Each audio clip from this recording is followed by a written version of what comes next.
We have been talking all about Lot and the two angels that came to the city. And Lot was at the gate of the city waiting to pick up anybody who came to the town because he knows how dangerous it is. And so he met these two men, and he doesn't know that they are angels, and he begged them to come to his home. They didn't want to at first. They wanted to go to the square in the city. In other words, he's telling them, this is not the right place for you. This is not the town for you. And he said, come into my house, let me feed you, wash your feet, spend the night, and then I want you to go on your way. I don't know how I'd react. Somebody told me that. I can imagine Billy inviting me over to her house, Beverly and I. Y'all come over, spend the night with us, but then in the morning we want you to leave. I guess I'd ask her what time. Hope it's not early. So that's what happened. They go into his house, and then everybody in that town, all the men, young and old, are at his front door. Send out those men that came with you. We know they're in there. Lot didn't want to do that, of course. You can have my daughters. That's not what they wanted. They wanted the men. And so that's a little stalling tactic, or maybe he knew that God would be with them. So I can't answer it any more than that myself. But then comes the interesting part in verse 9. Lot tells them in verse 8, they're under the shelter of my roof. And then you see what they say. And this is just amazing to me in verse 9. Verse 9, stand aside. Lot, stand aside. We're coming in your house. We're coming to get those men. Stand aside. And then you see, this one came in as an alien. Now they're talking about Lot. You're an outsider. And you came into our town, and now look what they're saying. He's already acting like a judge.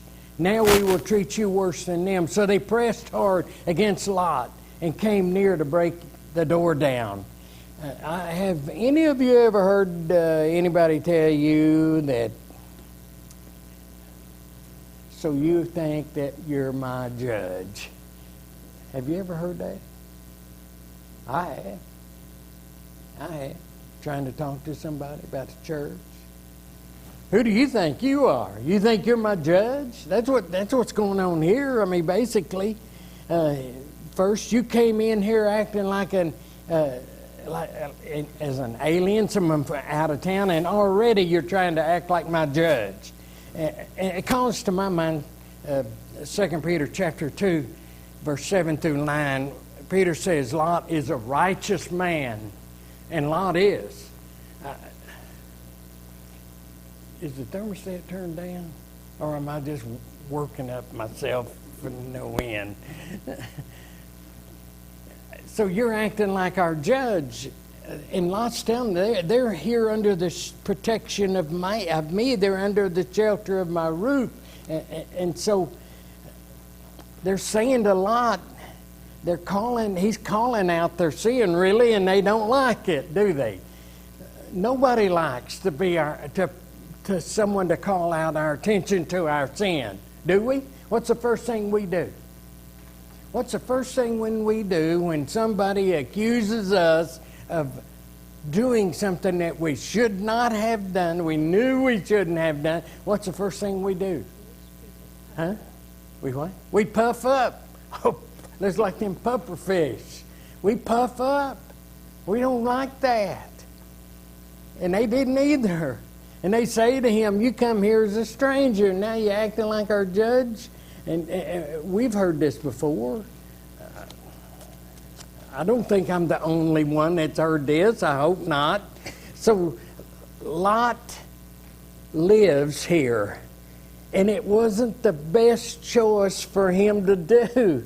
And this is just me. When he and Abraham stood on that hill, and he gave Lot his choice of where he wanted, and he saw the land was well watered and green grass and the plain and support all of his livestock and all of that, they looked great. But he moved his tent near Sodom. But he didn't stay there, did he?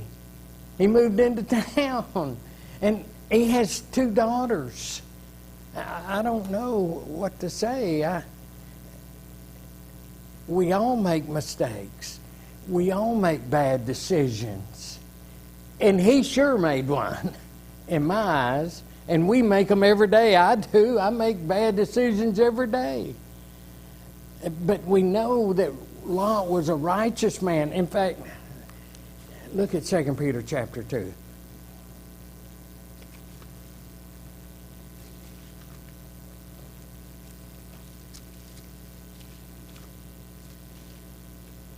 Lot was a very good man, a righteous man.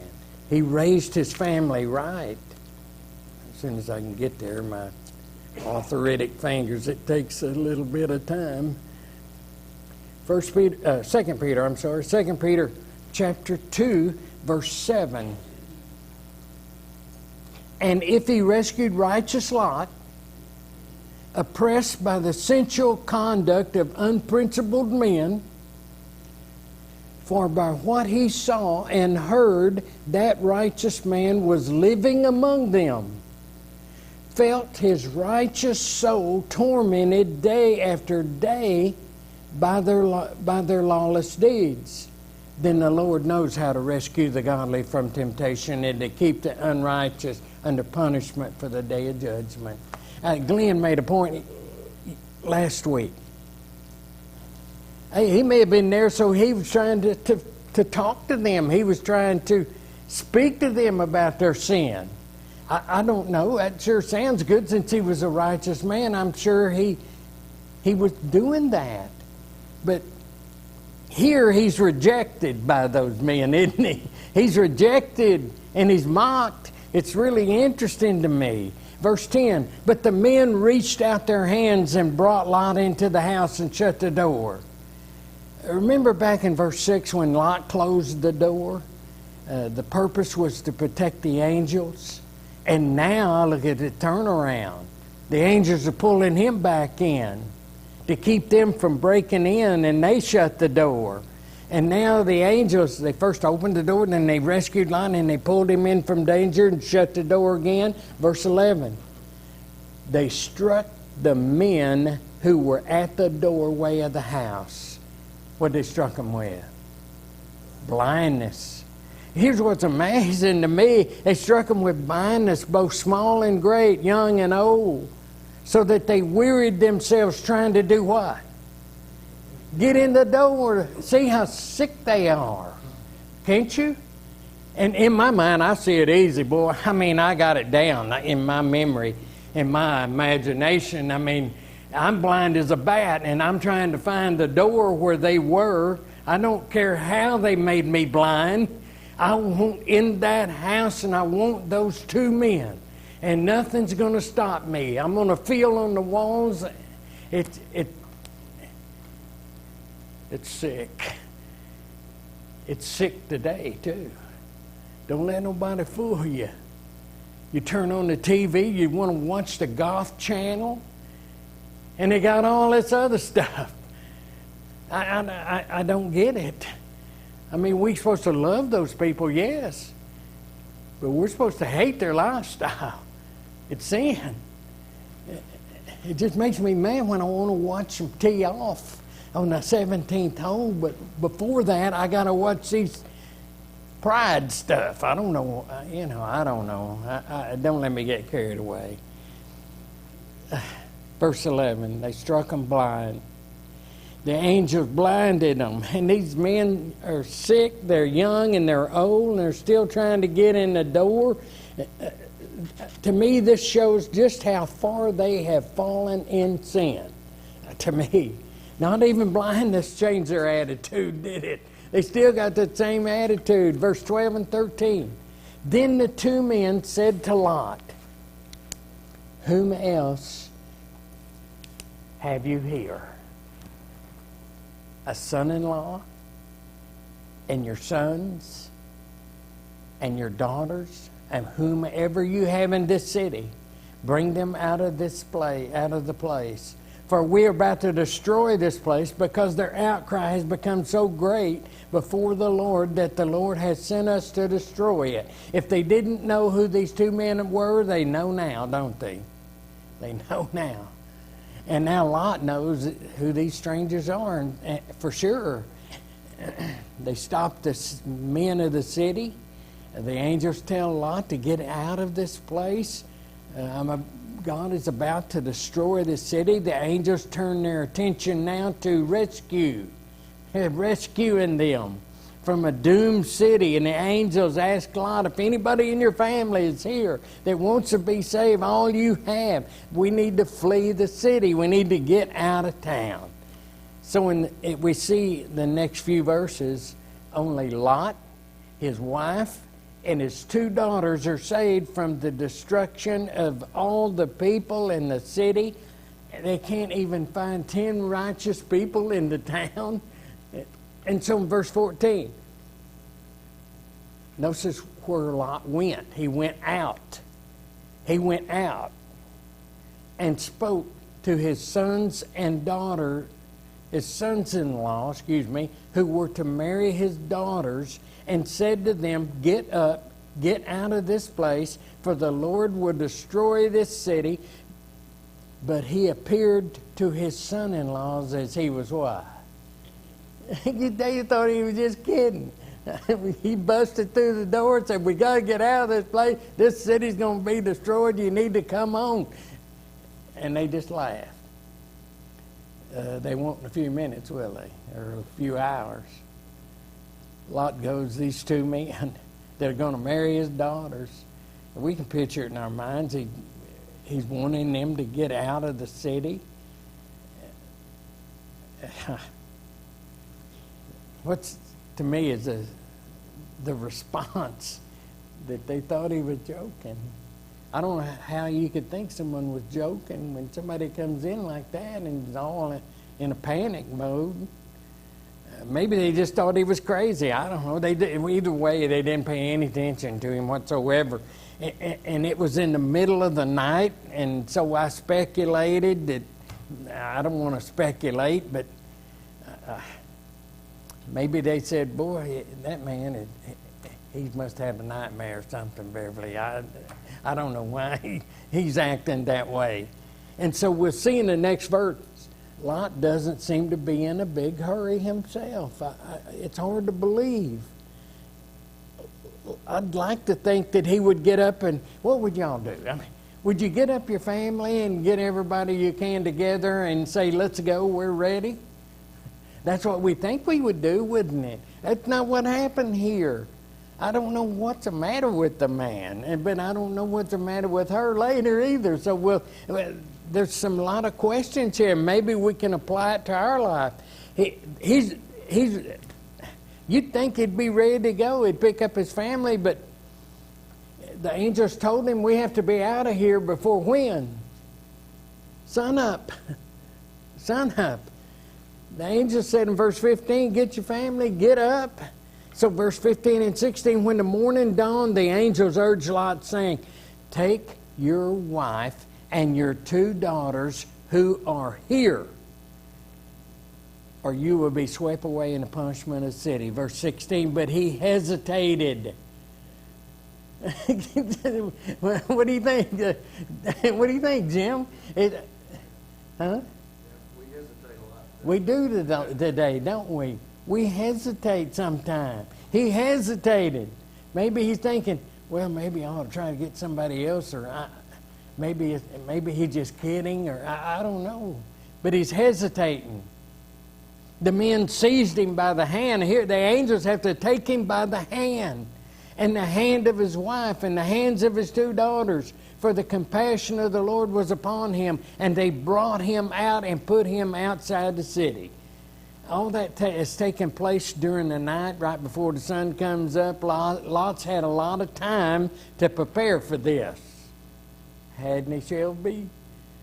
He's had a lot of time to prepare. The night's passing, the sun's coming up. We don't know what Lot and his family were doing. I mean, maybe they were sleeping. They might have been very material. Let's pack up some things. Let's Yeah. don't let so-and-so be, or a thing be Yeah. destroyed. Let's try to take some Yeah. things with us. Yeah. That's not what they need. And they didn't have time to take a bunch of stuff with them, did they? But maybe that's what we would want. I'm going to get my medicine, that's for sure. I'll get my medicine and my toothbrush. I'm ready. And so, brought them outside the city. I can think of a song we always sing, an invitation song. Can you think of it? Why do we wait?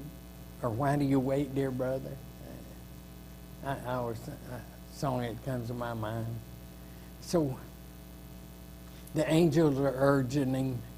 The morning's coming. Get up, take your wife, your daughters. This town's going to be destroyed, and so's the whole valley. And you look at Lot, and he hesitated. For some reason, whatever it was, he didn't have the urgency that we would have. Maybe he would the same. I don't know. I'm just glad that God is long suffering with us, because sometimes we should move and we don't move, or something should be done urgently and we don't do urgently. Maybe we know that we need to stop a lifestyle and we don't have the urgency that God wants us to have. I don't know. There's some thoughts there. But I'm thankful that He's long suffering with us. I'm glad He's patient. Are y'all patient with others? Billy's not. It's a real test for us, isn't it, to be patient? The Lord's being merciful. He's being long suffering. He's being patient. Angels have to grab him by the hand, and the hand of his wife and the hands of their daughters, and they ran out of the city.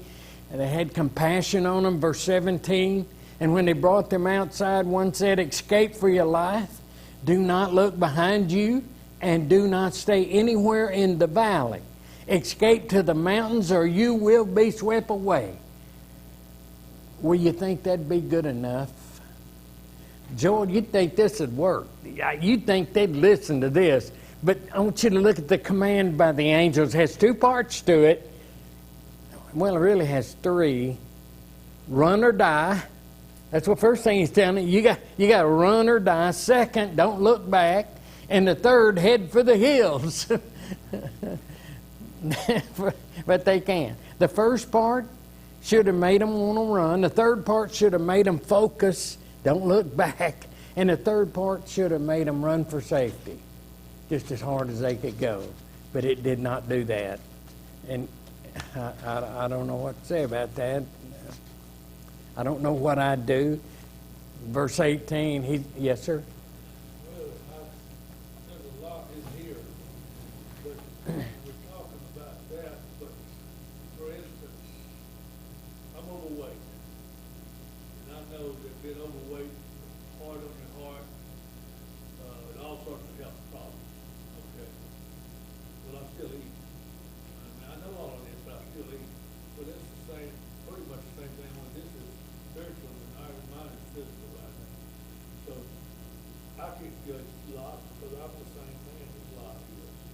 I know what's wrong, but then again, I still lay down beside him. And that's what God told Cain in the first part of Genesis.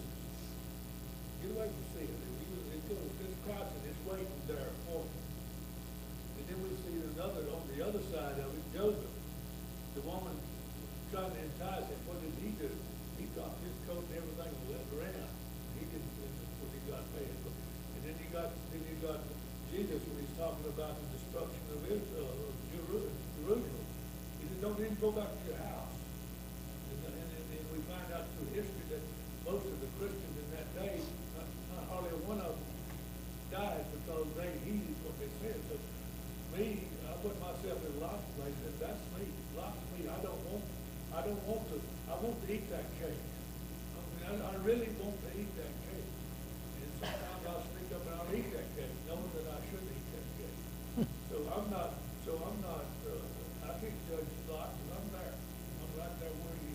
and then I'm gonna fall down here pretty rapidly too. So, you know, this is a story of this is a story for each and every one of us, because we all have this problem. Right? I'm more like Lot. I'm going to eat that cake. I love cake. Thank you. That's right. Well, I'm more of a cookie guy, but Yeah. Yeah. Verse 18, you see Lot say to the angels, "Oh no, my lords. Now, if the Lord is with you, there's no obstacle too much to obey." I mean, there's nothing you can't do if the Lord is with you. It's interesting to me that Lot's asking God for more patience and mercy. And we'd like to think that we would hook it without question. But maybe we're more like Lot, like Glenn says. Oh, yeah. I mean, he's getting, he's escaping. He's got an opportunity to escape. Oh, he kind of like to make a deal. Yeah, he's making a deal here. So why? When you think he had some physical problem or something? We don't know, but apparently he is not a fast runner. He may be impaired. He may be just real old. Well, let's go to 19 and see. He says it. "Now behold, your servant has found favor in your sight, and you have magnified your loving kindness, which you have shown me by saving my life. But I cannot escape to the mountains, for the disaster will overtake me when I die." I probably couldn't run to the mountains either. He's worried about it. He's worried about getting his family. Maybe he's only worried about himself. I don't know. But he has something wrong where he doesn't think God will protect him. So really the bottom line is, what's he lacking? The faith that God will get him to those mountains. But, so God, he made a deal. So Lot's arguing from two standpoints. He's using two standpoints. Yes, sir. this is the Father's Day thing.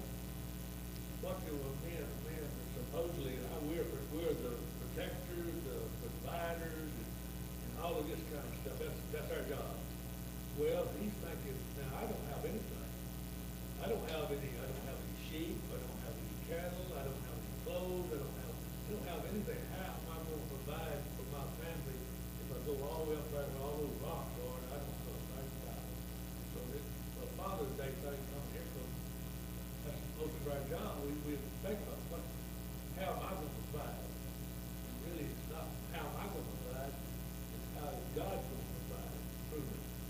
There you go. And he doesn't see that part, the faith part that you're talking about. Yes, ma'am.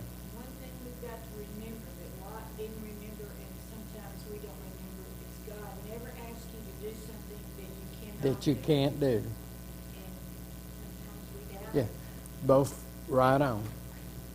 He's arguing from two standpoints, really. The first standpoint is that he has to look at is God must want him to leave, or he would not have sent them two angels. That's the first thing. God must want him to leave. And the second thing is, he says the trip would kill him, I guess, and he doesn't have the strength to hold out. And it's everything you two said. He's not by himself on this deal. Two angels came and got him. He's not by himself. He's never alone. God's going to get him into safety, but sometimes we don't think God's capable. We think God needs help, don't we? That's what y'all are saying. What's really sort of complicated to understand this, you keep reading on down, he goes to the mountains. Yeah, He leaves the town and goes, Yeah. after all. yeah. The place that he goes to, it's a good thing because it spared that city or that little village, whatever it was, yeah. And verse 20. "Now behold, the town is near enough to flee to." He's bargaining. There's still a little town over here that I can flee to. It's small. Please let me escape there. If it is not small, that my life might be spared. Lot's offering another option. Let me escape to this small town. Maybe saying this because of his weakness, but with this being granted him to do so, God granted him, okay, you can do this. So he's actually interceding and saving that little town of Zoar from destruction. Verse 21 and 22. He said to him, behold, I grant you this request, also not to overthrow the town which you have spoken. Hurry, escape there, for I cannot do anything until you arrive there. Therefore, the name of the town was called Zoar. So God's allowing mercy to Lot. God has patience with Lot. And Lot's still in a hurry to get out of town. The destruction is about to start. It's not going to start until they get to Zoar. Zoar is at the end of the Dead Sea, at the south end of the Dead Sea. And the city is spared because of Lot. I don't know if I want to... I wanted to go on because I want to talk about her disappearance, her change, but I'm not going to. I want you to think about whenever we have vacation Bible schools or all this stuff, where is it we put, or you go even, when you go there, they have a pillar up on this mountain. And let me ask you something, where have you always thought in your mind where she was turned into a pillar of salt? Where is it in your mind that you thought, and we see Bible pictures in our Bible, and boy, they're running and they're out there up in the mountains, and she turns into a pillar. That's the pictures you see in some Bibles. So where did it happen? Where did it really happen? Was she on the mountain? And she turned into a pillar of salt, so when you go to the Dead Sea, you can look up there and it looks just like this woman standing there up on this hill. Is that it? She could still see the city. Yeah. When they turned around, so Yeah. it was closed. Yeah, she thought she was safe. She's right there at the gate, apparently. And she turns and looks. Turns into a pillar of salt. Does that mean that she just fell over? Something to think about. Or did she become what it says? A pillar. What's a pillar?